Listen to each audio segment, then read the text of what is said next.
पति नटवर, वो तो है माया पति नटवर।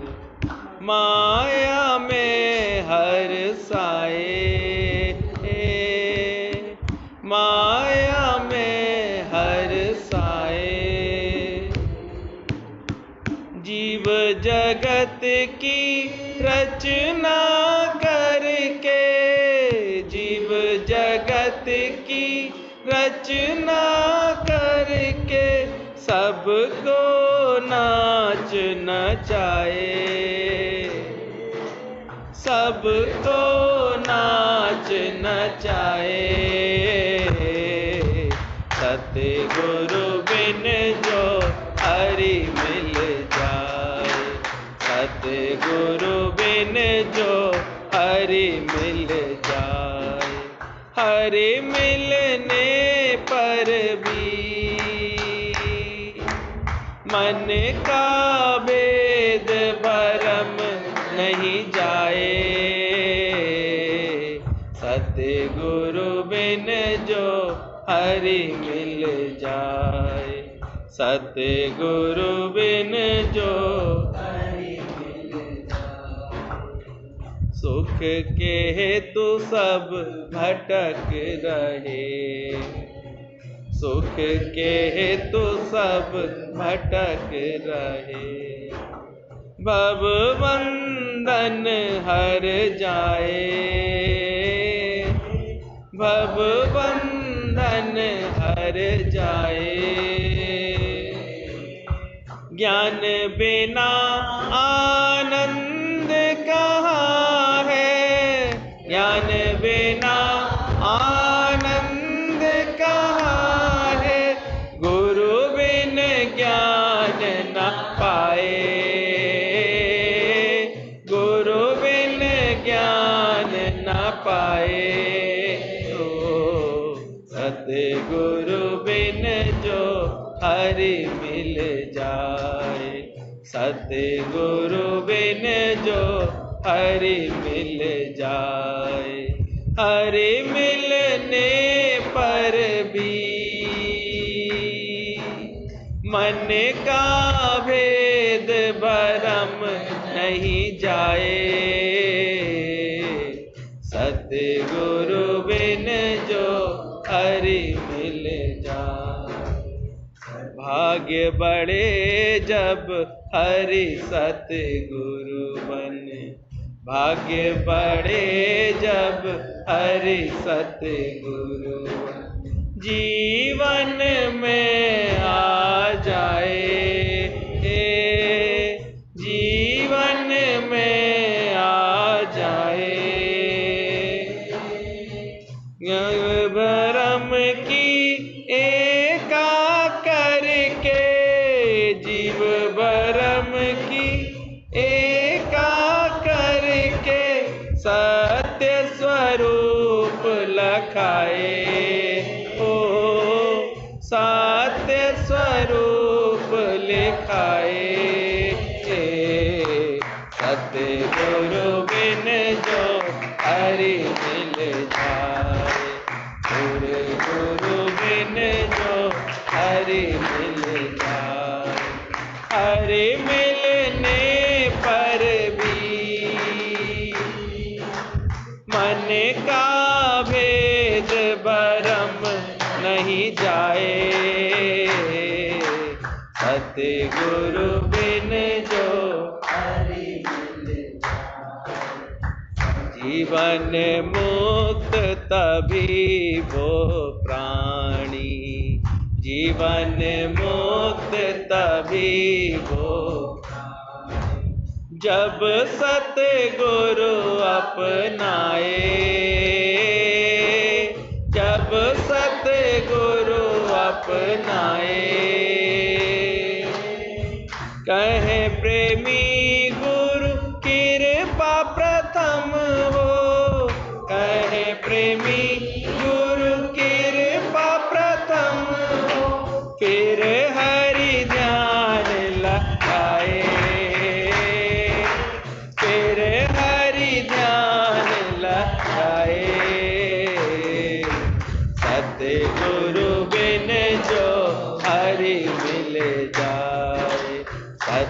गुरु बिन जो हरि मिल जाए, सतगुरु बिन जो हरि मिल जाए। पाप निकलवाता है, काम क्रोध मद लोभ मोह निकलवाता है। फिर हमारी मर्यादा अनुसार हमको चलने का ऐसे आचरण सिखाता है कि हमेशा मर्यादित होकर चलो। तो एक लगातार कलयुग से सतयुग की तरफ की एक यात्रा है सत्संग, और कुछ नहीं। वो भी केवल आपकी, दुनिया नहीं बदलेगी। दुनिया ना बदले, बदल जाए हम। जो निष्ठा रखेगा, जो श्रद्धा रखेगा, वो आके बैठेगा। इसलिए देखो, अगर आप देखेंगे, अगर ठीक से ज्ञान का अभ्यास कर रहे होंगे तो आपके मन का कलयुग खत्म होगा, कल कलेश आपके अंदर के मिटेंगे। आपने अगर अच्छा प्रभाव छोड़ा हुआ परिवार में, तो परिवार में से कलेश कटेगा। आपके विचारों में, भावों में जो कलेश था वो हट जाएगा। यही तो कलयुग का नाश है, और क्या नाश है। फिर आपका अधर्म मिट जाएगा, आपके पाप आचरण धीरे धीरे रुक जाएंगे। जो मोह के कारण पाप करते थे, लोभ के कारण पाप करते थे, पाप मतलब पाप आपसे अब परे होते थे, अपनी आत्मा से परे रहते थे, सही बात नहीं समझ पाते थे। फिर कदाचित कोई अगर अमर्यादित बात हो रही होती है, वो आपकी ठीक होती है ज्ञान से। आप सही मर्यादा पहचानते हैं, ना ठगते ना ठगाते किसी से, ना अटकते ना अटकाते किसी में, पढ़ते हैं। और ऐसा अभ्यास करते करते प्राय आप एक सत्य में स्थापित हो जाते हैं, सत्ययुग आ जाता है। तभी तो हम लोग प्रेम से गाते हैं, सत्ययुग आया कलयुग में। गुरु मिल गया, गुरु का ज्ञान मिल गया, अभ्यास करते रहते हैं तो धीरे धीरे महसूस करते हैं हम लोग सत्ययुग में बैठे। कैसे गुरु की कृपा से जब संकल्प होते हैं अच्छे, तो ऐसा सत्ययुग जैसा वातावरण बन जाता है। कैसे वो कार्य कैसे दिखाई देता है, कैसे परमात्मा की याद में दिखाई देता है, गुरु के प्रेम में दिखाई देता है कार्य होता हुआ, तो अच्छा लगता है। तो यही समझना ठीक से बात को। ऐसे मत सोचो कि 98% में भगवान बसता है कि नहीं बसता है। प्रभु बसते सर्वत्र समाना। जैसे पर्दा हर एक में समान रूप से स्थापित है, ऐसे ही प्रभु समान रूप से है आज, अलग नहीं। कल भी ये सूत्र पढ़ रहे थे, मुक्त पुरुष सर्वत्र रस रहित, ना निंदा करता हुआ, ना स्तुति करता हुआ, ना हर्षित होता हुआ, ना क्रुद्ध होता हुआ, ना देता है ना लेता है। मुक्त पुरुष की अब है क्या, ज्ञान एक सुंदर अवस्था का ही तो नाम है, मन की अवस्था का नाम है, अंदर की स्थिति का नाम है। वो बन जाती है तो देखो ये स्थिति तुमने अपनी पाली।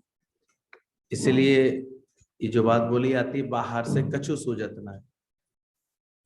बाहर से इसमें कोई बाहर का परिवर्तन नहीं है। सत्संग कोई आपको ऐसे सींग नहीं लगा देगा या कोई मुकुट नहीं आके पहना देगा।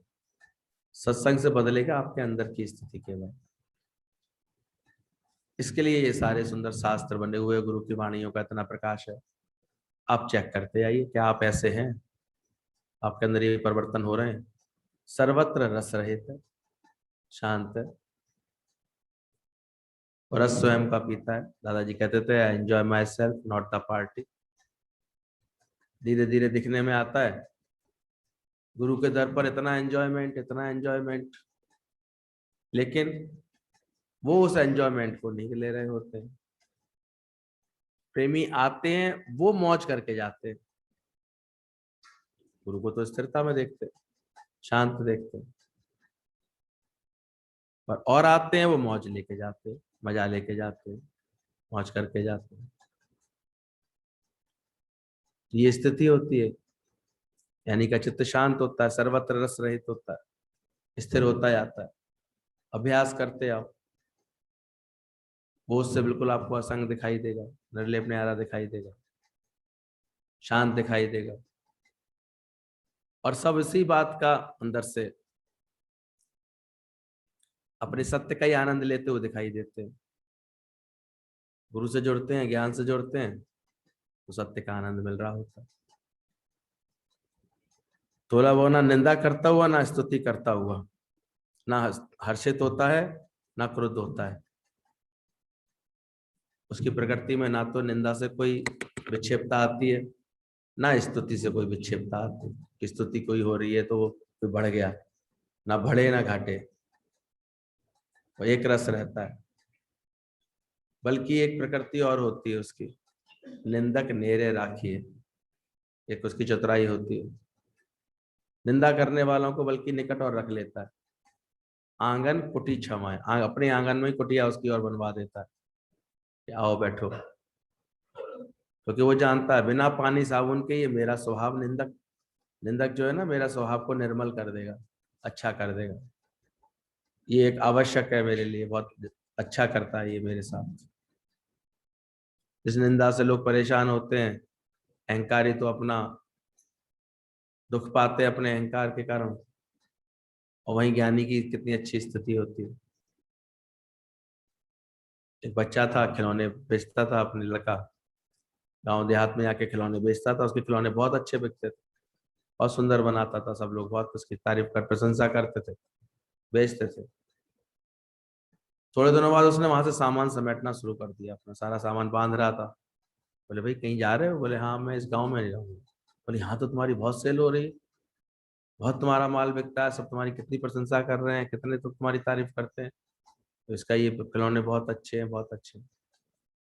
कहता है इसलिए तो जा रहा हूँ। बोले क्या मतलब? तुम्हारी से प्रशंसा कर रहे हैं, तुम जाओ, जा कहाँ रहे हो? कहता है अगर मेरी आलोचना ही नहीं कोई करेगा तो मेरे खिलौनों में सुधार कैसे होगा? बोले कोई अगर आलोचना ही नहीं करेगा, निंदा ही नहीं करेगा, तो मेरे खिलौने सुधरेंगे कहाँ से? मैं तो वहीं का वहीं रह जाऊंगा, मेरी तो उन्होंने प्रोग्रेस रोक दी है।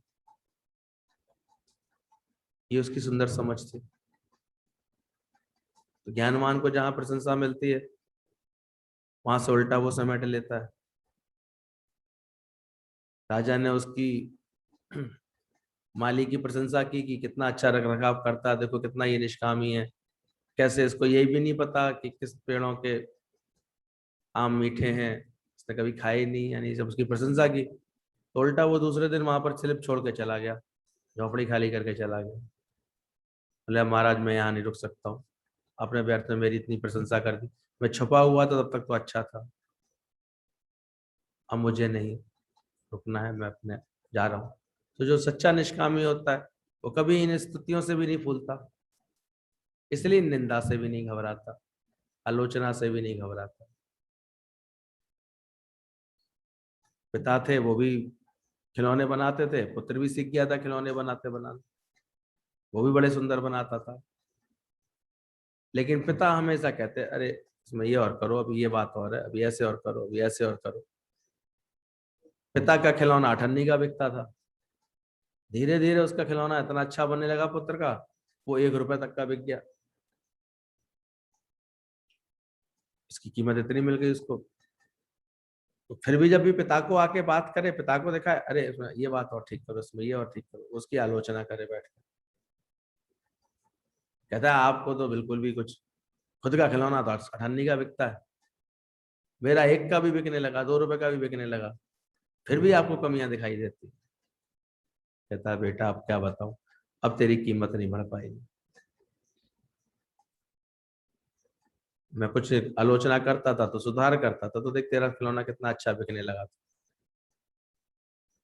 लेकिन अब तेरे को उस बात से पीड़ा होने लगी है, तो अब तेरी जो है आगे इससे ज्यादा कीमत नहीं बढ़ पाएगी। ये समझ है। तो आलोचक होते हैं, कोई ऐसे कहने क्रिटिक करने वाले होते हैं, वो तुम्हारे में सुधार करते हैं, अच्छा बनाते हैं। तो तुम ज्ञान की अपनी स्थिति बनाओ, ना निंदा करता है ना स्तुति में हर्षित होता है, स्तुति करता है ना हर्षित होता है ना क्रुद्ध होता है। तो ये कहते हैं कि निंदा हमारी जो करे तो मित्र हमारा होए। तो ज्ञान जब मिल जाता है अंदर से, बोला ज्ञानी के लिए बोला जाता है वो उदास नहीं होता, उदासीन होता है।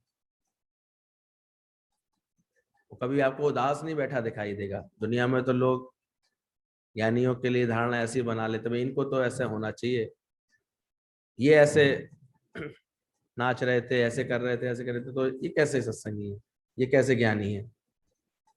गुरु जी को तो हम देखते थे कि अगर मौज कराते थे भक्तों की मौज में बैठे होते थे, तो कैसे भी हाव भाव, कैसे भी प्रेम। दादाजी को तो खुद नाचने का इतना शौक है, अभी तक हम देखते हैं। ये तो अब उम्र ने थोड़ा ठहराव दे दिया है, नहीं तो जब वो नाचते थे तो इतने सुंदर तरीके से नाचते थे कि उनका डांस सब एकदम से चारों तरफ खड़े होकर के बस सबके भी पैर ऐसे थिरकते थे गुरु के साथ साथ। शौक था, प्रेम था उनका, ऐसा प्रेम है, प्रेम मंडल ऐसा होता है उनका। आनंद ऐसा होता है, आनंद भी उन्हीं के द्वारा दिया गया होता है सारा सभी को।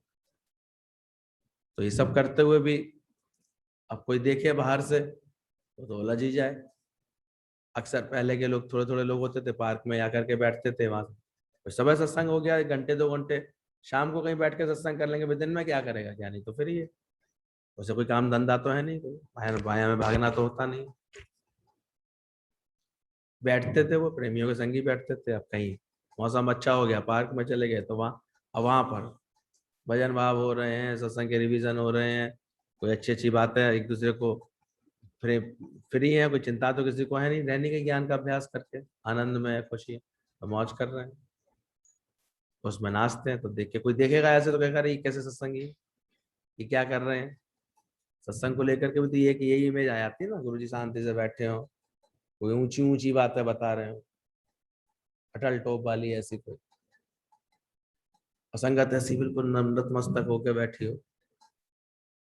और हम लोगों के तो यहाँ कभी कभी ऐसा नहीं दिखता है, प्राय ऐसा नहीं दिखता है, सब सहज, गुरु करे आप सम्मान, गुरु तो सबको समान भाव से देखता है।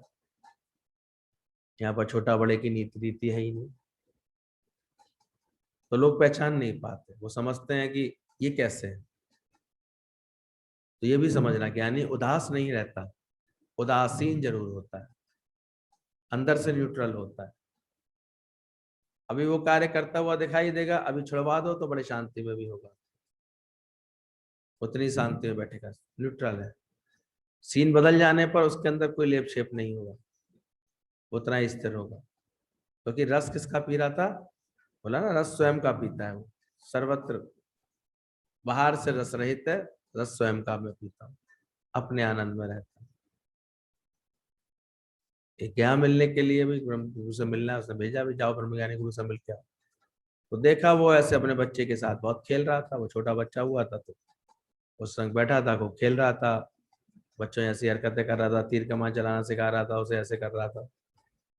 वो देख के हैरान रह गया, गाया बजाया, उसने सितार रखा था उसके पास, उसने सितार जो है खोल के बजाया, अच्छी सी संगीत की जो है धुन लगाई, ऐसे आनंद किया, बड़े प्रेम से खा पी करके सो गया। हम कर लो भाजी, सो भी गया। तो बुढ़ापे में नींद अच्छी आती है, जब श्रद्धा भक्ति नहीं होती तो भी नींद बहुत अच्छी आती है अंदर, उसको लगन होती है, वो देखो बड़ी तत्परता से समझता है, सुनता है। इसलिए इस मन के पाप से बचे रहना, ये बड़ी जल्दी ऐसे करा देता है, कुछ पाने भी नहीं देता, भिखारी ही बनाए रखता है हमेशा। इतना नादान है ये मन, हमेशा हमेशा याचक सा बनाए रखेगा भिखारी, ये पूरी निष्ठा करने का देता है। ये तो आनंद स्वरूप है, आत्म स्वरूप है। इसलिए कोई बिरला अपनी ये ब्रह्म की शोभा बढ़ाता है अपने जीवन में, ये तो ऐसे ही चला जाता है। इसलिए गुरु का हाथ जो कस के पकड़ लो तो थोड़ी यात्रा यहाँ पर कर सकते हो, पकड़ सकते हो। तो वो भी ऐसे ही खा रहा था, पी रहा था, मौज कर रहा था, कहाँ पहचान पाएंगे ऐसे, कोई उदासी तो है नहीं उसके अंदर, कोई उसको कोई दुख तो है नहीं, जो दुख में आदमी एकांत ढूंढता है, कोई अंदर में मन नहीं लग रहा है तो एकांत ढूंढता है। तो किसी चीज से उसका सर में दर्द हो रहा होता है तो सोचता है मैं कहीं अकेले आके बैठा, ज्ञानी को तो किसी से उसका सर दर्द ही नहीं, तो ऐसी कोई उसको उदासी है ही नहीं, किसी से किसी के व्यवहार से कोई दुख है नहीं,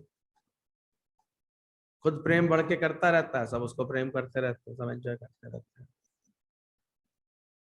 इसलिए उसके पास आनंद ही आनंद रहता है। गुरुद्वारे पर नित्यानंद के मेले, माया में तो कितने दुख तुमने झेले, तुम भी रंग लगाओ अपने जीवन में, अपने घर को ऐसे खोलो ज्ञान के लिए, सत्संग के लिए, चार प्रेमी आकर के प्रेम कर सकें। पर पहले इतना निष्कामी तुम्हें अंदर से होना पड़ेगा।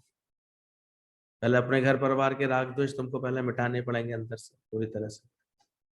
तुम खुद सोचो, तुम जब तक किसी में दोष दृष्टि रखे हुए हो, कैसे वो कभी तुम्हारा प्यार उस तक पहुंच भी जाएगा? मजाक हो रहा है क्या? तुम कितने भी दावे कर लेना, हम तो बहुत झुके, बहुत नम्रता की, बहुत प्यार किया, पहुंच ही नहीं सकता। उस तक कैसे पहुंचेगा?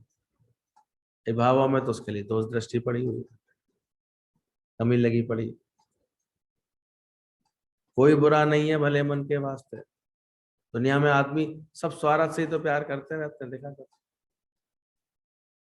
अब ये मत समझना कि कोई बहू को प्यार कर रहा है तो बहुत प्यार वाली हो गई है वो भी। वहां भी स्वार्थ होता है, गुरु जी ने कितना खोल के बताया। वहां भी चूंकि बेटे से मोह है तो बहू के संग अच्छा व्यवहार करेंगे। मोह किससे है? ये तो गुरु ही पकड़ पाता है ना। हाँ, तब प्यार करके दिखाया जब बेटे से लड़के जा रही है वो। नहीं, किसी बात से बेटे से नहीं बन रही है उसकी, तब वो बता के दिखाए कि प्यार कर रही है उससे। अगर उठ के चली जाए मायके तब प्यार से मना के ला पाए वो, तब प्यार है उसका। तो 2 मिनट में फिर वो बुरा लगा देती है, ये ऐसा है, ये ऐसे, ये ऐसे। तो प्यार कहाँ रहा? प्यार किसका रहा? और दुनिया में अगर कोई बदल सकता है तो निष्काम प्यार से ही बदल सकता है, बाकी तो कोई बदलेगा नहीं। बाकी तो रोज तुम देखना, इसको तुम बुराई कह रही हो और बढ़ती हुई दिखाई देगी। ये कामना तृष्णा और ऐसे बढ़ती हुई दिखाई देती है, सुरसा का मुंह ऐसे बढ़ा जाता है, ऐसे बढ़ता है। तो ठीक से बात को समझना, ज्ञान के बाद ये समझ लेना अंदर से कि ज्ञानवान ना क्रुद्ध होता है, ना लेता है, ना देता है। ब्रह्मज्ञानी बच्चे के समान हो जाता है, एकदम सरल हो जाता है, उदास नहीं होता, उदासीन रहता है। बोला प्रीति युक्त स्त्री और समीप में उपस्थित मृत्यु को देख करके भी जो महाशय अविचल मना और स्वस्थ रहता है वह निश्चय ही मुक्त है। अब जो मुक्ति के लिए भाव रख के आते होंगे वो इन बातों को कैच करेंगे। बाकी जो कथा सुनने ऐसे ही बैठे रहते हैं तो उन्हें कुछ नहीं फर्क पड़ता। देखिए नहीं, उस दिन की पूरी लीलावती कलावती कथा सुना गए, कोई सत्यनारायण नहीं अंदर में आए, कोई भजन नहीं हो पाता। तो कथाओं से नहीं मिलता, इसलिए अभ्यास से मिलता है, ज्ञान के अभ्यास से मिलता है। ये समझ लेना। हालांकि कथाएं प्रकाश डालती हैं अंदर में, तुमको कुछ नई चेतना देती हैं, नई समझ देती हैं। लेकिन देखो मन का ऐसा स्वभाव है, पंचों में पूरे पर नाला उत्थे का युद्ध है। फिर मन वैसे का वैसे ही करता रहता है। इसको पकड़ना पहले बहुत जरूरी है, इसका इसका इलाज करना बहुत जरूरी होता है। बोला कबीरा माला काट की क्या दिखलावे राम। काट की माला फेरते रहोगे उससे कोई राम थोड़ी मिल जाएगा, कहने को तो राम राम राम राम राम राम चल लिया, पर बिल्कुल वो वैसा ही होता है जैसे बगला नदी के किनारे होता है। दिखाई देता है कि एक पेड़ पे खड़ा हुआ कैसे भगवान की भक्ति में लगा हुआ है, पर आप देखो उसके बाद मछली सामने आ जाए बस एक निकल के, कट्ट सीने उसकी गर्दन उसको पकड़ लेती, झपट लेती।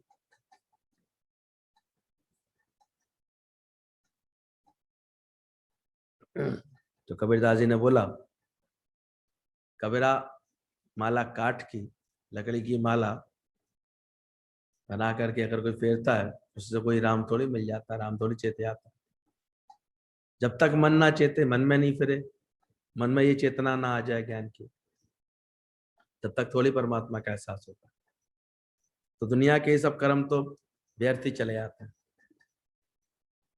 इसलिए जब गुरु मिलता है, कहता है जब तक तुम्हारी खुद की स्थिति ऐसी ना बने कि प्रीति युक्त स्त्री और समीप में उपस्थित मृत्यु को देख करके भी जो महाशय अविचला मन रहता है।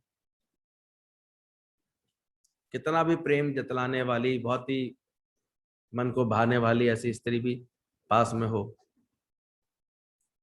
और साथ में ही मृत्यु हो, दोनों विरोधी तत्व एकदम एक साथ हो, तब भी जिसका मन, जिस महाशय का मन अविचलित रहता है, स्वस्थ रहता है, वही निश्चय ही मुक्त होता है। वो अपने निश्चय से ही मुक्त रहता है। राजा जनक के लिए बताते हैं कि जब उन्होंने परीक्षा ली सुखदेव मुनि की, तो सुखदेव मुनि को भी एक भाव आया अंदर से कि ये क्या ऐसे राजकाज में बैठे हैं, राजाई में बैठे हैं। अब राजा के पास तो सब चीज आमोद प्रमोद सब चलता था, राग रंग कार्यक्रम, फिर राजाओं की अपनी योजनाएं भी, राज्य योजना भी, राज्य के बनाने की योजना भी, इस सब में भी डिस्कशन होता था। सेना का भी संचालन होता था, प्रजा की भलाई के भी कार्य होते थे, सभी कार्य होंगे। राजा था तो राजा जनक के दरबार में। पर हाँ, जनक का दरबार इसलिए फेमस था कि सुबह ही सुबह क्या होता था, 2 घंटे अध्यात्म चर्चा, ब्रह्म चर्चा, ब्रह्म भाव में सब आकर के मिलते थे, ब्रह्म की वार्ता करते थे, ब्रह्म की चर्चा करते थे। फिर दिन भर राजकाज की जो व्यवस्थाएं थी वो करता था। तो सुखदेव मुनि को लगा मैं वैरागी, इतना वैरागी मैंने कभी कोई संसार में कभी कोई रस देखा ही नहीं। पर पिता की आज्ञा से वो गुरु भाव से आए थे वहां पर गुरु का सीखने के लिए। तो उनके अंदर में संशय आ रहा था कि इसको कैसे होगा, इसको कैसे ब्रह्मज्ञानी बोला गया, ये ब्रह्मज्ञानी कैसे होंगे। तब बताते हैं यही दृश्य उनको दिखा जब उन्होंने ज्ञान के नेत्रों से राजा जनक की स्थिति को देखा। तो उन्हें ईश्वरी कृपा से ऐसा दृश्य राजा जनक के जीवन में दिखाई दिया कि इनका तो बड़ा अद्भुत जीवन है, कि इस प्रकार है जैसे एक गोद तो सुंदर स्त्रियों की गोद में, परंतु दूसरा पैर इनका जैसे खौलते कढ़ा में, खौलते कढ़ाई में, तेल के खौलते कढ़ाई में ऐसे है। और ये दोनों में इतने अविचल बैठे हुए हैं, क्योंकि हर समय किसकी याद है, मौत की भी याद है, नश्वरता का भी भान है, बोध भी है, वैराग्य भी पूरा है मन के अंदर। और कदाचित बाहर से दिख रहा है तो स्त्रियों की गोद, सुंदर गोद भी दिखाई दे रही, एक पैर उनका इसमें दिखाई दिया। तब उनके अंदर का संशय मिटा। कहते हैं सुखदेव मुनि ने आकर के पूर्णता से प्रणाम किया, बोले अब मैंने आपको भली प्रकार पहचाना, नहीं तो मैं तो अपने ही श्रेष्ठता के अभिमान में था कि मैं तो परम वैरागी, मैं तो एक लंगोटी धारण किया हुआ हूं। उन्होंने तो कोई सुख माना ही नहीं था, जगत में कोई सुख होता है। लेकिन जब ज्ञानवान को देखा, जब ब्रह्मज्ञानी को देखा, तब उनको भी सही बोध हुआ। और उसके बाद फिर जब उन्होंने अपना भगवान में चित्त लगाया तो पूरी तरह से लगा। क्योंकि अगर ये भी भाव होगा कि मैं तो बड़ा विरक्त हूं, मैं तो तब तक भी चित्त पूरी तरह लगता नहीं। भगवान जब तक बिल्कुल ही अंदर में ना राग रह जाए किसी बात से, ना किसी बात से द्वेष रह जाए, तब तक कृपा नहीं बरसाते। इसलिए देखो सांसारिक लोगों पर कृपा क्या इसलिए तो नहीं हो पाती है, वो हर समय चित्त उनका किसी बात के राग में है, किसी बात के द्वेष में। पराया जनक ने ऐसी स्थिति बनाई फिर अपनी कि प्रीति युक्त स्त्री और समीप में उपस्थित मृत्यु को देख करके भी जो महाशय अविचलित रहते हैं, स्वस्थ मना रहते हैं, यानी स्वयं में स्थित रहते हैं, अपनी आत्मा में ही स्थित रहते हैं, वह निश्चय ही मुक्त है। बाकी तो सारी दुनिया कुछ ना कुछ मांग लगी रहती है, चाहना लगे। सकल सृष्टि का राजा भी तो किया, आप देखा करो, जो है जाने कब है सताता रहता, कुछ प्राप्त हो जाए तो उसके छूटने का भय समाप्त सताता है, नहीं तो कामना हर वक्त चलती रहती है। राजा सेना को लेके जा रहा था देश पर, दूसरे देश पर चढ़ाई करने के लिए। एक फकीराने अंदाज में लड़का बैठा हुआ था, ऐसी शर्ट भी नहीं थी उसके शरीर पर, पूरे कपड़े भी नहीं थे। उसने देखा कि क्या जा रहा है, राजा की पालकी जा रही। पालकी देख करके उसको देखा, ये राजा कहाँ जा रहा है, पूछा उसने। बोले ऐसे ऐसे दूसरे राजा में राज्य पर चढ़ाई करने जा रहा है। बोले इसके पास राज्य है नहीं क्या? बोले इसके पास अपना राज्य तो है, अपना बहुत बड़ा राज्य है इसका, पर ये बार बार दूसरे देशों पर चढ़ाई करके जाता है, चढ़ाई करने जाता है ना लेने के लिए। वो बच्चा ऐसा समझदार ज्ञानवान था, उसने लेकर के एक सिक्का लेकर के राजा की पालकी की तरफ उछाल दिया। और राजा को इतना बुरा लगा, ये किसने हमें भिखारी की तरह एक सिक्का फेंका है मेरे लिए। देख करके राजा एकदम से क्रोध में आ गया, सैनिक झपटे एकदम से पकड़ के लाया इस लड़के को। बोले क्यों, तूने सिक्का फेंका मेरी तरफ, ऐसे भिखारियों की तरह क्यों उछाला, क्या समझ के उछाला? बोले भिखारी समझ के उछाला। अब तो और ज्यादा। बोले क्यों भिखारी समझ के तुम्हें उछाला? बोले और क्या समझू भाई तुम्हें, भिखारी। सैनिकों ने कहा तू भिखारी है कि राजा भिखारी है? तो राजा है। बोले कोई राजा वाजा नहीं है, ये भिखारी है नंबर 1 का। बोले कैसे? बोले देखो, राज्य है इसके पास, सेना सब है इसके पास, फिर भी कहाँ जा रहा है ये, इसे अभी और चाहिए ना। तो भिखारी कौन हुआ? मैं तो तृप्त हूँ, अपने वक्त भाग में संतुष्ट हूँ, अपनी प्रारब्ध में संतुष्ट हूँ। तुम भी देखो, ज्ञान के बाद ऐसा मन की स्थिति बन गई कि अपने वक्त भाग्य प्रारब्ध में संतुष्टि आ गई है कि नहीं आ गई है? कौन कौन यहाँ पर ऐसा महानुभाव बैठा है कि अभी तक एक भी नहीं बना? पूछो अपने आप से, अपना वक्त भाग्य प्रारब्ध जो है उसमें संतुष्ट हो, खुश हो, कि अभी भी किसी के सुख देखते हो तो ऐसे मन ललचा जाता है? ये अंदर की तो गलत तुम्हें करनी है, गुरु तो समझ दे रहा है, चल पड़े वो बना लेते हैं। आज भले ही शरीर गए हमारे, कल शारदा आंटी का गया है, अभी रात को एक अहमदाबाद की बेबी दीदी थी, वो भी उन्हीं के समान प्रेम वाली और बहुत अच्छे सुंदर थी। कौशल्या माता से सत्संग सुना था, तो अहमदाबाद का बहुत बड़े एरिया में सत्संग वो संभालती थी। थोड़ा शरीर में अस्वस्थता जरूर थी, वो भी ऐसे व्हील चेयर पर आती थी, लेकिन प्रेम दादा से जबरदस्त था। दादा तो खैर है ही इतने प्यारे। सब नदियों का इतना जबरदस्त इश्क था, जब गुरु से मिलने आती थी तो उसी प्रेम भाव से आती।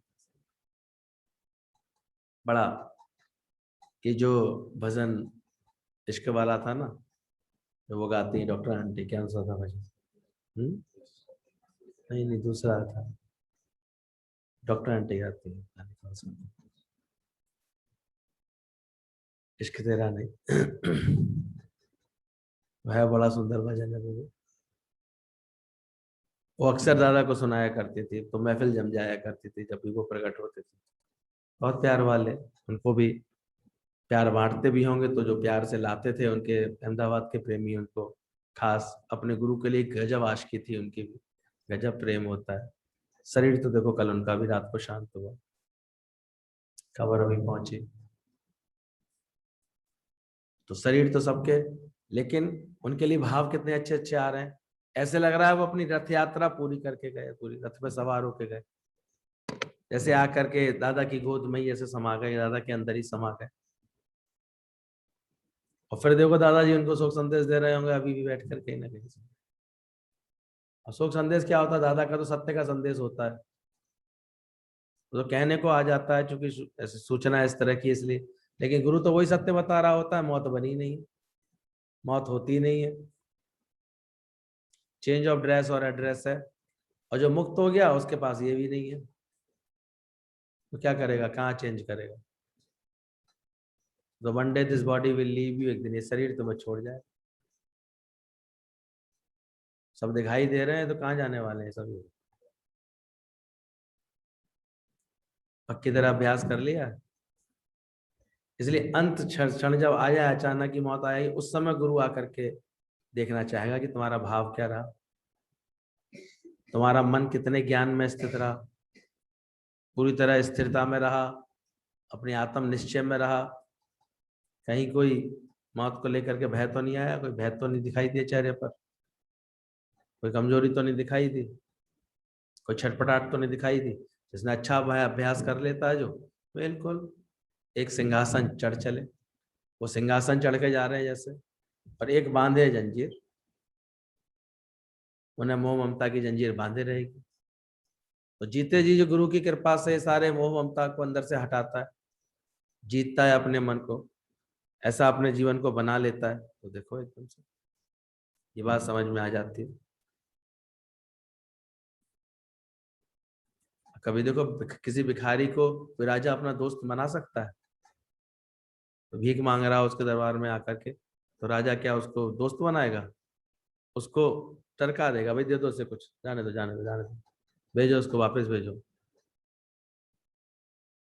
और जो राजा ही आ जाएगा तो राजा से मिलने कोई राजा आएगा तो क्या करेगा,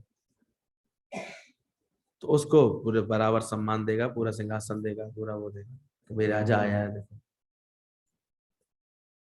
रजा हुआ है। तो गुरु के पास भी आओ तो रजे हुए दिखाई दो तुम, बिसर गई सब तात पर आई, ऐसी स्थिति वाला। तो जो ऐसी स्थिति बनाते थे हम देखते थे वहां, वो सब वीआईपी का एक अलग बनता था पूरा वहां पर। तो गुरु के पास आते थे हर शहर, कितने शहरों से लोग वास्तव में जो सत्संग के कार्य में लगे रहते हैं रजे जाते हैं, अपनी स्थिति ऐसी बना लेते हैं, हालत आए चाहे जैसी, मिट ना पाए मन की मस्ती। वो पहले ही दीप जीव भाव को अमर कर देते हैं, अर्पण कर देते हैं, छोड़ देते हैं जीव भाव को ऐसे कर से। मन को मार भगाया है, नहीं कंठी है नहीं काया, तो अमरता को पाते हैं। गुरु भी उनकी उनको याद करते हैं, उनकी महिमा करते हैं। खुद गुरु के मुख से उनकी महिमा निकलती है। कल हम देख रहे थे ना दादाजी कैसे नारायण योगान कैसे बता रहे थे उनके बारे में, क्योंकि प्रेम निभाया था उन्होंने। हर साल जाते थे नारायण योगान के पास, मिलके आते थे दादाजी वगैरह से। गुरु जी से भी इतना प्रेम निभाया है तो हम जानते हैं। कोई मौका ऐसा नहीं होता था जब दिल्ली से ये लोग सब नहीं मिलते थे वहां पर। गुरु जी भी विशेष स्नेह करते थे, जो जैसे स्नेह करता है ऐसा रखता है।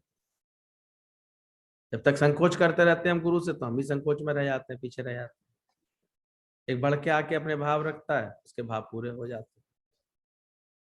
वो भाव से अपने जीवन को संवार लेता है।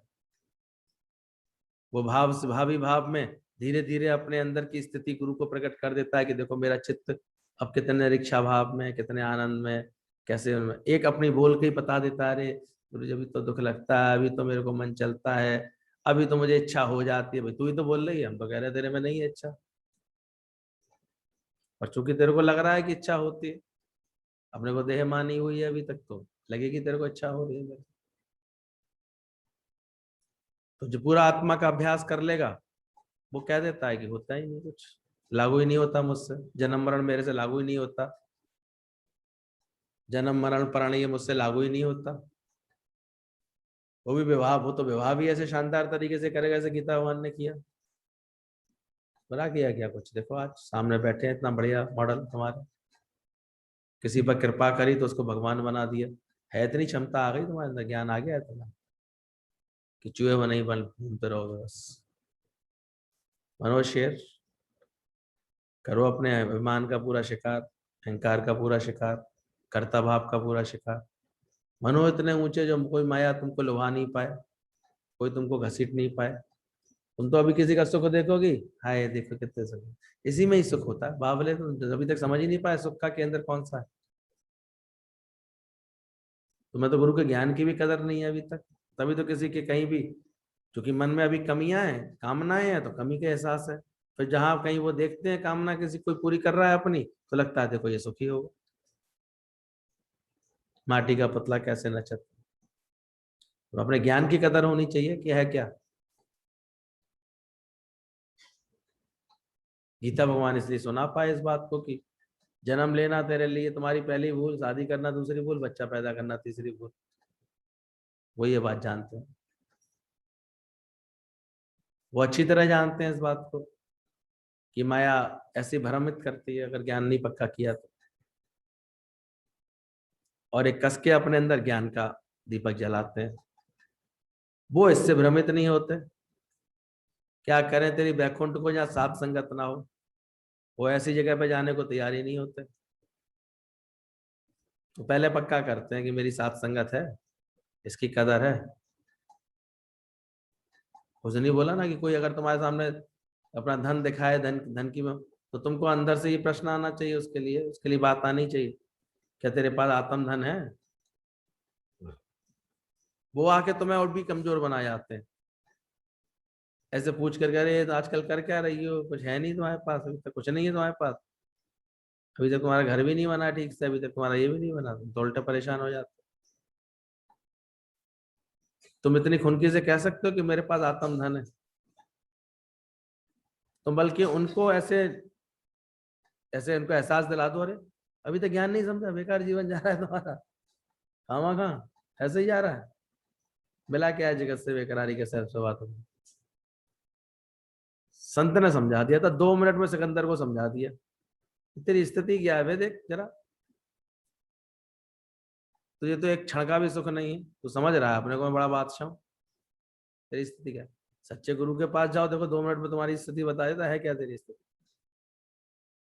गली गली में तो तू विक्षिप्तता में आता है, दुखी होता है, माया गई तो रोवन लगाता है, माया मिली तो गर्व कराता है, तेरी स्थिति है। क्यों? क्योंकि उनके पास ज्ञान की खुनकी होती, ज्ञान की समझ। तुम्हारे भी मन के अंदर इतनी अच्छी ज्ञान की समझ होनी चाहिए, इतनी मजबूती से होनी चाहिए, फिर कोई माया तुमको डिगा ना पाए। तो गुरु को ही दोष लगा दोगे, हमारा मन तो ऐसा इच्छा हो गया, हमारे को ना आज्ञा नहीं देते हैं, हमें ये नहीं करते। अरे हम तुम्हें ज्ञान दे रहे हैं, इसके कभी शुक्राना नहीं करते? कभी मन में ये नहीं लगता कि गुरु इतना ज्ञान भी देता है हमको, ज्ञान से हमें मजबूत बनाता है। ये ज्ञान हमारी सबसे बड़ी पूंजी है दुनिया में, है ज्ञान की दौलत सबसे बड़ी। सतगुरु का नगीना ज्ञानी तो है, प्यारी तो है, उस पर नजर नहीं आती। वो सच छोड़ करके फिर झूठ के लिए बावले होते हैं, ऐसे बौराते हैं, तो तभी तो माया पे गुलाम बना लेते।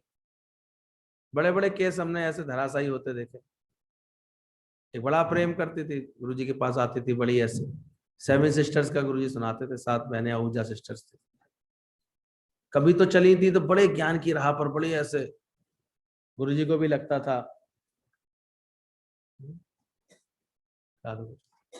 गुरुजी को लगता था ये तो जैसे कैसे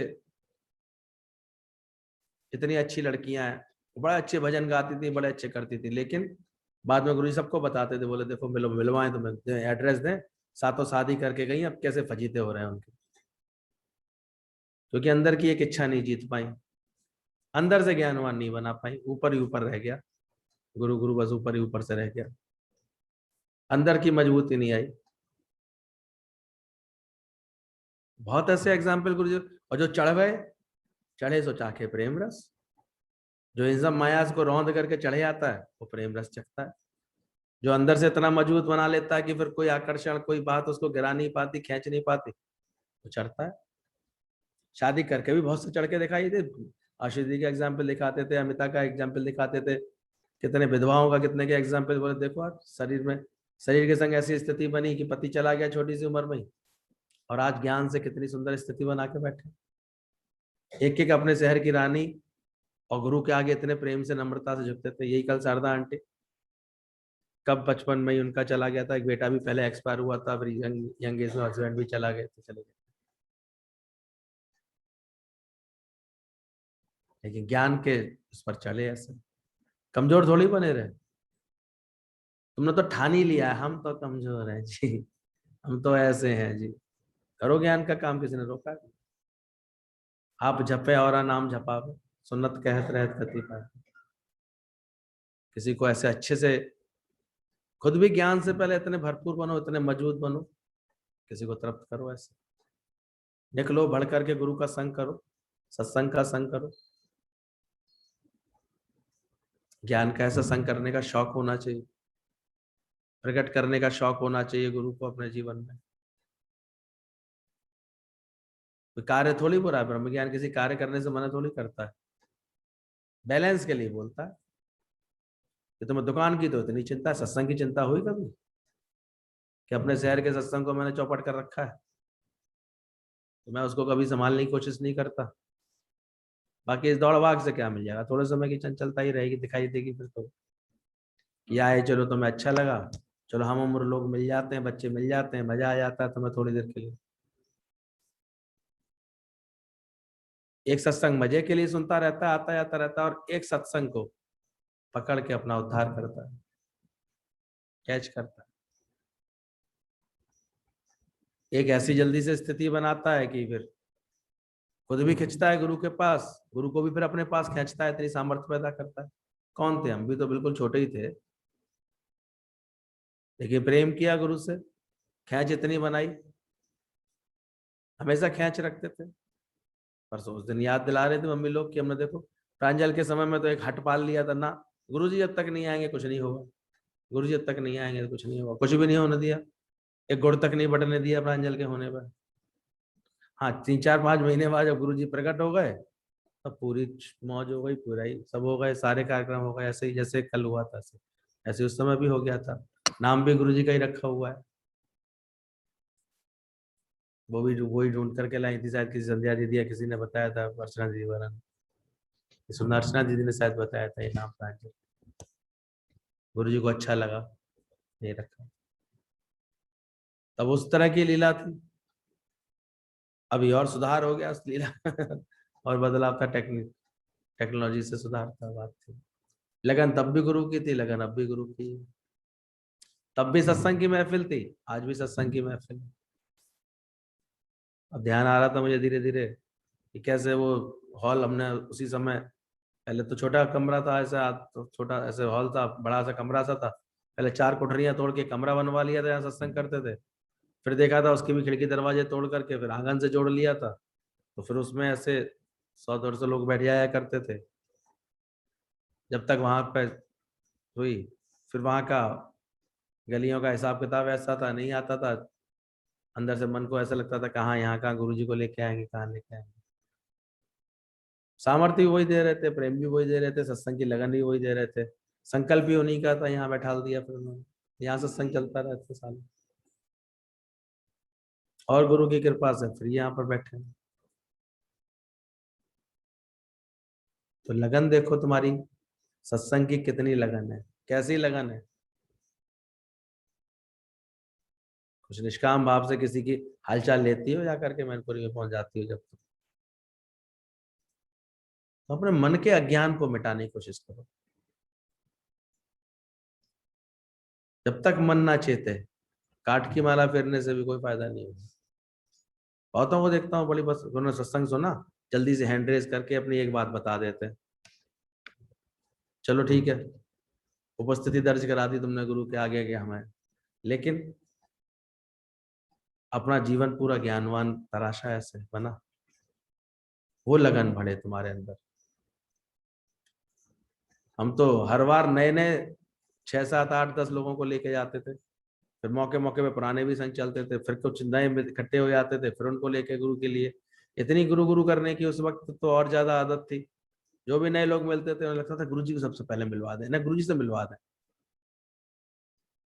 ऐसा गुरु जी से दर्शन कर लेंगे ना गुरु जी के, ये तो उनके सारे दुख हट जाएंगे, ये हट जाएंगे, ऐसे करके वो लगन ऐसा सिलसिला चला था। तो 25-30 साल दिमाग में बस यही रहता था, कोई भी आता था चलो लेकर के लखनऊ लेके चलो, लखनऊ लेके चलो।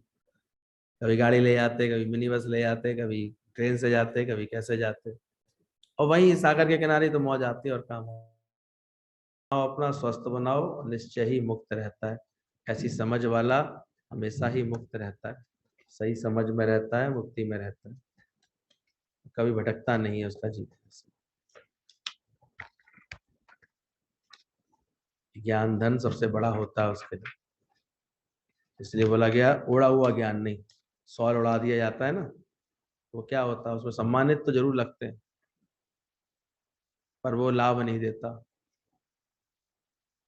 कभी भी उतर सकता है। तो उड़ा हुआ ज्ञान होगा, उतर जाएगा कभी भी। और पहना हुआ कोट होगा, वो नहीं उतरेगा। तो ज्ञान को अपनी फिटिंग का करा करके उसको धारण करो। इसके लिए गुरु की आवश्यकता होती है, गुरु के साथ करके तुम अपनी फिटिंग का करके उसको अपने हिसाब से उसको सही तरह से फिट करके पहनो, जो कहीं भी तुम्हारा हटे ना। और उसमें तुम फिटिंग में कपड़ों में अच्छे लगते हो। कोई लवादा ओढ़ लेता है तो इतना अच्छा नहीं लगता, फिटिंग के पहनता है कपड़े तो अच्छे लगता है। इसी तरह ज्ञान भी ओढ़ा हुआ नहीं अच्छा लगेगा, आचरण में उतरा हुआ अच्छा लगेगा। तो ज्ञान कैसा होना चाहिए, आचरण में उतरा हुआ अच्छा लगेगा। सदगुरु मिल जाता है तो हमें देह के गड्ढे से निकाल करके बार बार आत्मा के सिंहासन पर बैठा देता है। दुनिया के गुरु हमें गड्ढे से नहीं निकालेंगे, तो उल्टा गड्ढे में और ढकेलाएंगे। और सदगुरु मिलेगा तो देह के गड्ढे से निकालेगा, मुक्त करेगा। करो मजबूत अपने आप को, सारी दैवीय स्वरूप का क्या देखा करो, पार्वती का एक रूप थोड़ी, कितने अष्ट रूप से सब। शेर पर सवार वाली तो सबसे ज्यादा महिमा उसकी, शेर की सवारी, मन शेर की सवारी करने वाली, ऐसा रूप बनाओ। शिव जी ने तो शेर को मार करके उसकी वही खाली पहन ली एक तरह से, शेर की खाल पहनते हैं वो, इतने वो पराक्रमी है। तो शिव तत्व को मान जानने वाला, समझने वाला कहीं भय में जीता है किसी बात की। क्या इरादा है, कलयुग में ही रहना है या पद यात्रा करनी है कुछ ऊपर की तरफ की? कहाँ बैठे हो अभी तक?